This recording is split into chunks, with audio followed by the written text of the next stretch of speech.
Assalamualaikum warahmatullahi wabarakatuh. Kami dari kelompok 3 akan menjelaskan Pancasila sebagai dasar negara. Sebelum lanjut ke materi, saya mau memperkenalkan diri. Perkenalkan, nama saya M. Aidil Wahyudi, NIM 2204011195. Saya Adrian Saputra dengan NIM 22040179. Saya Dinata Irawan, NIM 2204011176. Saya M. Rizky Perdana, NIM 2204011178. Saya Afyu Andri Putra dengan NIM 2204011191. Di sini kami memasuki materi yang pertama yang dibacakan oleh Afyu. Konsep dan urgensi dasar negara. Konsep secara epistemologis, istilah dasar negara maknanya identik dengan istilah ground norm, norma dasar. Prestige, cita-cita hukum. Stat side, cita-cita negara. Physical side, grounds leg, dasar filsafat negara. Banyak istilah dasar negara dalam kosakata bahasa asing menunjukkan bahwa dasar negara bersifat universal. Dalam arti setiap memiliki dasar negara. Yang kedua, urgensi Pancasila terdiri dari 1. Penghormatan terhadap keberagaman. 2. Pengakuan hak asasi manusia. Dan 3. Pemilihan persatuan dan kesatuan. 4. Kemajuan kesejahteraan sosial. Dan 5. Sistem pemerintah demokratis. Dan itulah pembahasan yang pertama dari kami. Saya akan membacakan materi yang kedua, kajian Pancasila sebagai dasar negara. Yang pertama, sejarah dan perkembangan Pancasila. Kajian sejarah Pancasila melibatkan pemahaman tentang asal-usul, perkembangan, dan perubahan-perubahan yang terjadi dalam konsep ini sejak zaman kemerdekaan Indonesia. Yang kedua, filosofi dan nilai-nilai Pancasila. Analisis filosofi di balik setiap sila pertama dan nilai-nilai yang diusulkan. Yang ketiga, Pancasila dan keberagaman. Pengkajian mengenai bagaimana Pancasila mengkoordinasi keberagaman agama, budaya, etistis, dan bahasa di Indonesia. Yang keempat, Pancasila dalam politik dan hukum. Analisa mengenai berbagai prinsip-prinsip Pancasila bercermin dalam Konsultasi Indonesia UUD 1945 dan hukum-hukum yang ada.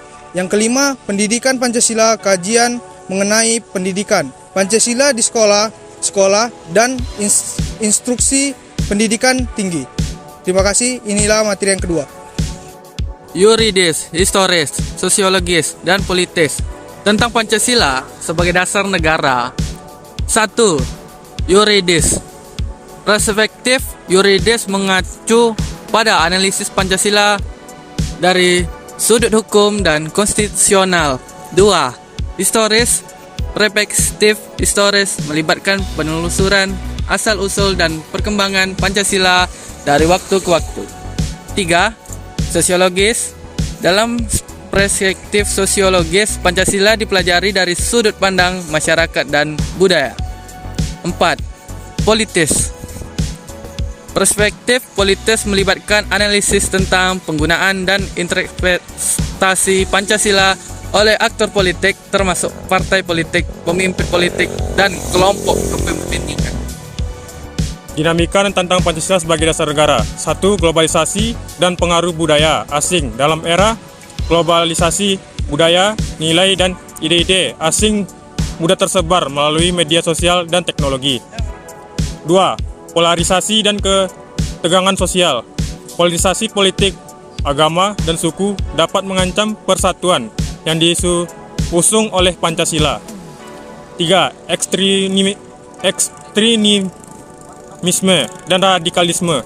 Tantangan signifikan datang dari kelompok-kelompok ekstremis yang menolak nilai-nilai Pancasila, terutama nilai-nilai pluralisme dan toleransi.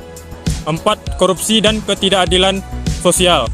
Korupsi dan ketidakadilan sosial mengancam prinsip-prinsip keadilan dan kesejahteraan yang dijanjikan oleh Pancasila.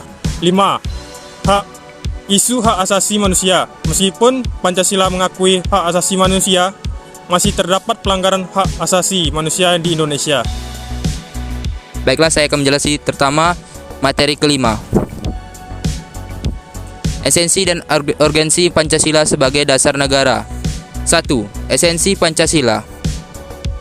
Identitas dan kesatuan bangsa Pancasila mencerminkan identitas Indonesia sebagai negara yang beragam suku, agama, budaya, dan bahasa, nilai-nilai moral, dan etika.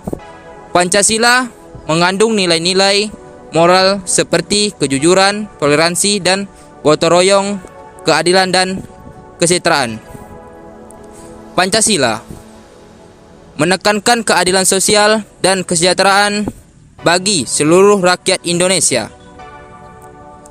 Demokrasi dan partisipasi Pancasila mendukung prinsip demokrasi di mana kebijakan negara diambil melalui musyawarah untuk mufakat, ketuhanan, dan keamanan. Pancasila memberikan dasar untuk membangun ketahanan nasional dan keamanan, termasuk dalam menghadapi ancaman internal dan eksternal. 6. 2. Urgensi Pancasila sebagai dasar negara. Stabilitas politik Pancasila menciptakan kerangka kerja politik yang stabil dan kohesif. 1. Perlindungan terhadap keberagaman dalam masyarakat yang beragam. Pancasila menyediakan landasan untuk melindungi hak-hak minoritas dan menghormati keberagaman agama, budaya, dan suku.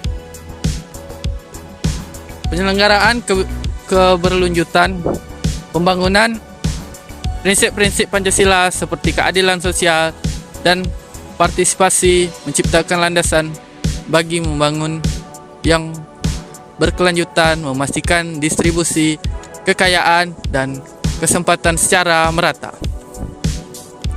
Identitas nasional Pancasila membentuk inti identitas nasional Indonesia, membedakan negara ini dari negara-negara lain dan ideologi dari nilai-nilai khasnya. Perlindungan terhadap hak asasi manusia meskipun belum sempurna, Pancasila memberikan dasar untuk melindungi hak asasi manusia seperti kebebasan pendapat dan kebebasan beragama. Baiklah, mungkin segitu saja yang dapat kami jelaskan tentang Pancasila sebagai landasan negara. Lebih dan kurang mohon dimaafkan. Wabillahi taufiq wal hidayah. Wassalamualaikum warahmatullahi wabarakatuh. Jaga lo.